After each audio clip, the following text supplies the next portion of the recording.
بسم اللہ الرحمن الرحیم۔ معزز ناظرین، بددعا کا خاتمہ کہانی لے کر آپ کی ہوسٹ دعا بھائی صاحب کی خدمت میں حاضر ہے۔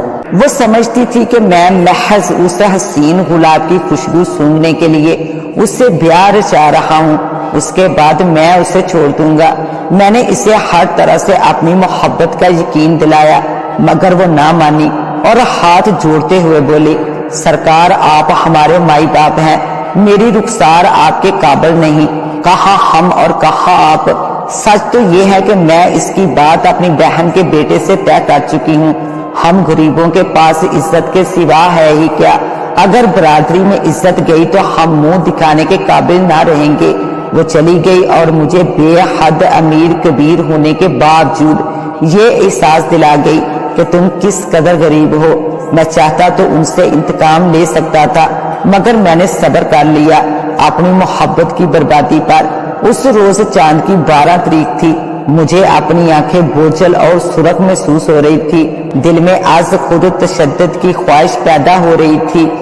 چاند کی 13 کو میرے اندر کے احساس عجیب سے تھے، یوں لگ رہا تھا کہ کوئی درندہ اندر چھپا بیٹھا ہو جو کہ باہر نکلنے کے لیے بے تاب ہو۔ 14 کی شام کو میں نے حویلی چھوڑ دی۔ میں نے مکمل کالے رنگ کا سوٹ پہن لیا اور کار لے کر باہر نکل آیا۔ مجھے جیسے کوئی مجبور کر رہا تھا، جیسے کہ کوئی میرے اندر موجود تھا مجھے شیطانی کاموں پر اکسا رہا تھا۔ مجھے محسوس ہو رہا تھا کہ کوئی شیطانی قوت میرے اندر موجود ہے۔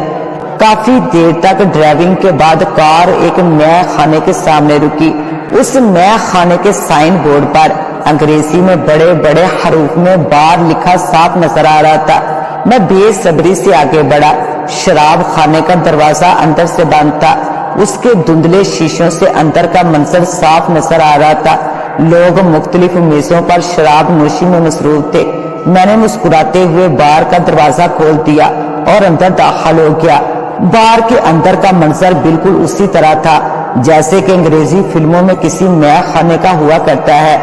میں نے ایک میز کا انتخاب کیا اور اس پر جا کر بیٹھ گیا۔ میں نے گہری نظروں سے ارد گرد کا جائزہ لیا۔ دراصل میرے اندر کا طاقتور درندہ کسی شکار کی کھوج میں مصروف تھا۔ مجھے اپنے اندر آنچ سی دہکتی محسوس ہو رہی تھی، یوں لگ رہا تھا کہ میں اپنے آپ میں نہیں، بس میں کسی کا معمول بن چکا ہوں۔ میرے اندر کا شہباز علی کہیں سو گیا ہے۔ فرمائیے آپ کی کیا خدمت کر سکتی ہوں؟ مجھے ایسا لگا کہ جیسے کسی نے میرے کانوں میں شہد ڈول دیا ہو۔ میں نے اس دل فریب گل کو دیکھا اور دیکھتے ہی رہ گیا۔ وہ ایک دل فریب اور ٹھوس بدن والی حسینہ تھی۔ اس کا بھرپور جسم دعوت گناہ کی طرف بلا رہا تھا۔ اس نے کھلے گلے کا گون پہن رکھا تھا جس سے اس کے جسم کی آنچ دیتی ہوئی رنائیاں چھلک رہی تھی۔ کتابی چہرہ، بڑی بڑی روشن سیاہ آنکھیں، کسی کے بھی جذبات میں گدگدی کر دینے کے لیے کافی تھی۔ جی آپ کیا پینا پسند کریں گے؟ میں اس کی آواز کی دلکشی اور سحر میں کھو سا گیا تھا۔ تمہارے خوبصورت ہاتھوں سے کوئی سی بھی تیز شراب، میں نے مسکراتے ہوئے جواب دیا۔ وہ انداز دل ربائی سے مسکراتے ہوئے بولی۔ اتنا کہہ کر اس نے مجھے مسکراتی ہوئی نظروں سے دیکھا اور پلٹ گئی۔ میں اسے جاتے ہوئے دیکھتا رہا۔ تھوڑی دیر بعد وہ واپس آئی۔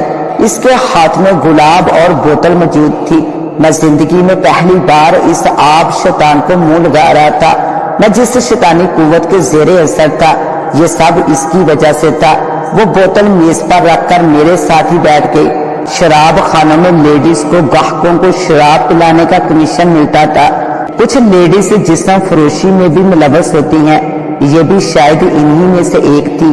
ہر شراب کا اپنا ایک علیحدہ ذائقہ ہے۔ یہ دنیا کی سب سے نفیس اور مہنگی شراب ہے۔ وہ مسکرا کر بولی، تم اس کی فکر نہ کرو۔ شراب کا پہلا ہی گھونٹ تیر کی طرح جا کر لگا اور میرا دل مالش کرنے لگا۔ شراب کا ذائقہ بہت طلب تھا۔ مجھے ابکائی سی محسوس ہونے لگی تھی۔